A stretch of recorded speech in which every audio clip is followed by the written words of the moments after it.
राधे कृष्ण राधे कृष्ण। मनोनाश के उपाय भूत वासना त्याग का उपदेश, अविद्या वासना के दोष तथा इसके विनाश के उपाय की जिज्ञासा।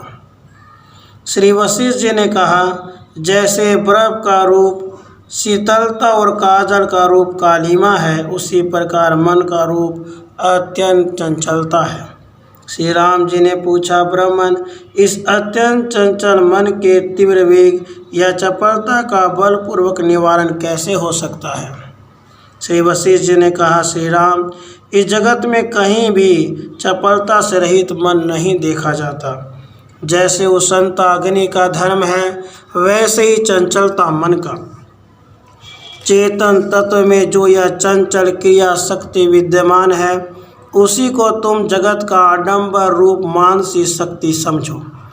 जैसे स्पंदन और अस्पंदन के बिना वायु के अस्तित्व का पता ही नहीं चलता, वैसे ही चंचल स्पंदन चेष्टा के बिना चित्त का अस्तित्व ही नहीं है।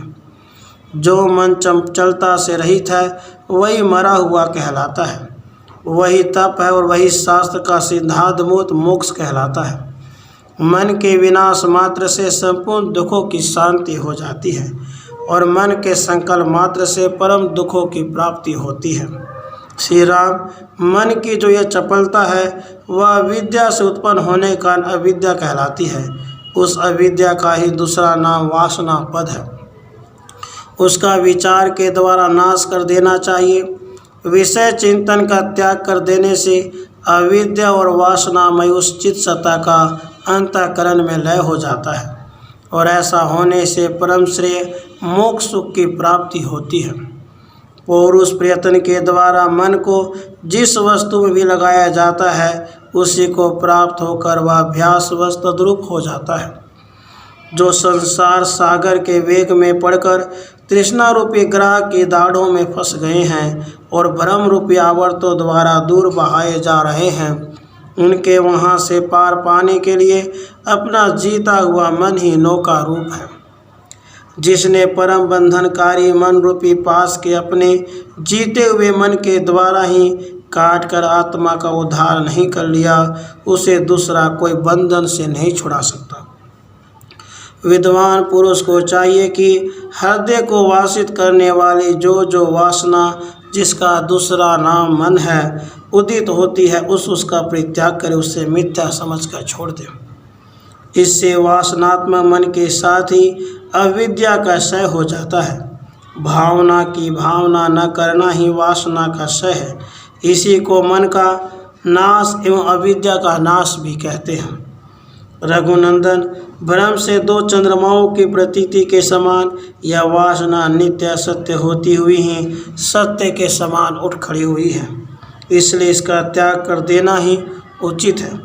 यहाँ पर तत्व अद्वितीय परब्रह्म के सिवा न कोई सद्वस्तु है न असद वस्तु। जैसे तरंग मालाओं से परिपूर्ण विशाल महासागर में जल राशि के सिवा दूसरी कोई वस्तु नहीं है, उसी तरह संसार में ब्रह्म के सिवा दूसरा कोई भाव या भाव रूप पदार्थ नहीं है।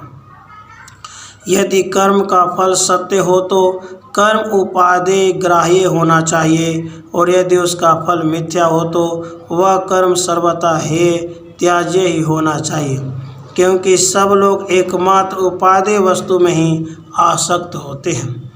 चूँकि कर्म का फल मिथ्या है, अतः उसमें आसक्त न होना ही उचित है।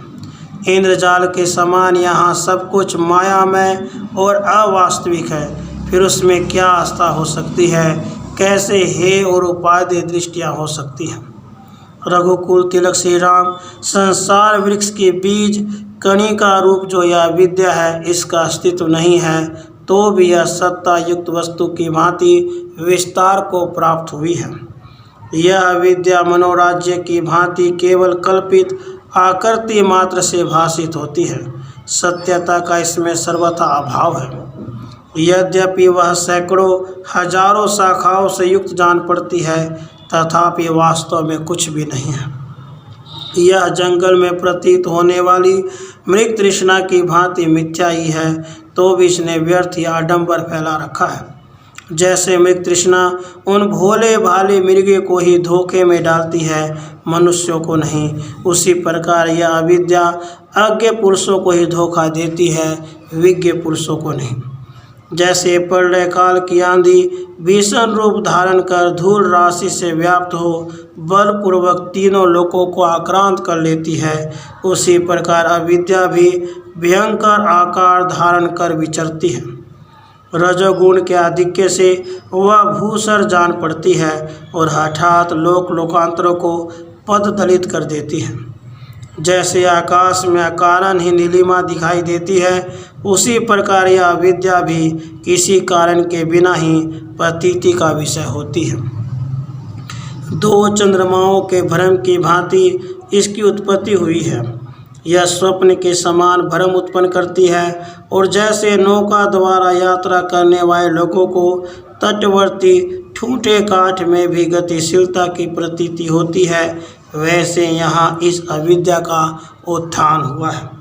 यह अविद्या जब चित्त को दूषित कर देती है, तब इससे व्याकुल हुए लोगों को दीर्घ काल तक संसार रूपी स्वप्न का भ्रम बना रहता है।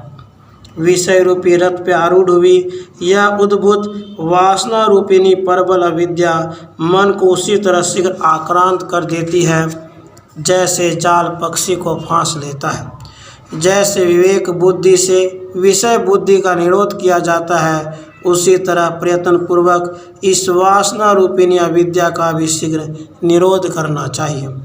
जैसे स्तोत्रों को रोक देने से नदी सूख जाती है, उसी प्रकार अविद्या के निरोध से यह मनोमयी नदी भी सूख कर नष्ट हो जाती है। श्री राम जी बोले, ब्राह्मण, यह अविद्या अविद्यमान असत है, अत्यंत तुच्छ है और मिथ्या भावना रूप है। तो भी इसने कोमल अंग युवती की भांति सारे जगत को अंधा बना रखा है, यह बड़े आश्चर्य की बात है। इसका न कोई रूप है न आकार, यह सुंदर चेतन से भी रहित है और असत होकर भी नष्ट नहीं हो रही है। इसने सारे जगत को अंधा बना रखा है, यह कैसा आश्चर्य है। यह सदा अनंत दुखों से व्याप्त मृतक के तुल्य और संज्ञाहीन है, तो भी इसने जगत को अंधा बना रखा है, यह विचित्र बात है। काम और क्रोध इसके सुदृढ़ अंग है, तमोगुण की अधिकता से यह वक्र जान पड़ती है और ज्ञान का उदय होने पर यह शीघ्र ही शरीर रहित नष्ट हो जाती है, तो भी इसने जगत को अंधा बना रखा है, यह कैसी अद्भुत बात है। अपने आत्मस्वरूप परमात्मा के विषय में जो अंधे अर्थात मूढ़ हैं, वे इस अविद्या के आश्रय हैं। यह जड़ है, जड़ता से जीर्ण शीर्ण है और दुख से अत्यंत प्रलाप करने वाली है, तो भी इसने जगत को अंधा बना रखा है, यह कितने आश्चर्य की बात है। प्रभु अनंत दुष्चेष्टा रूप विलास करने वाली, जन्म मरण आदि सुख दुख का भागी बनाने वाली तथा मन रूपी गुहा गृह में बद वासना वाली यह विद्या, जिसकी कहीं समता नहीं है, किस उपाय से नष्ट होती है। राधे कृष्ण, राधे कृष्ण।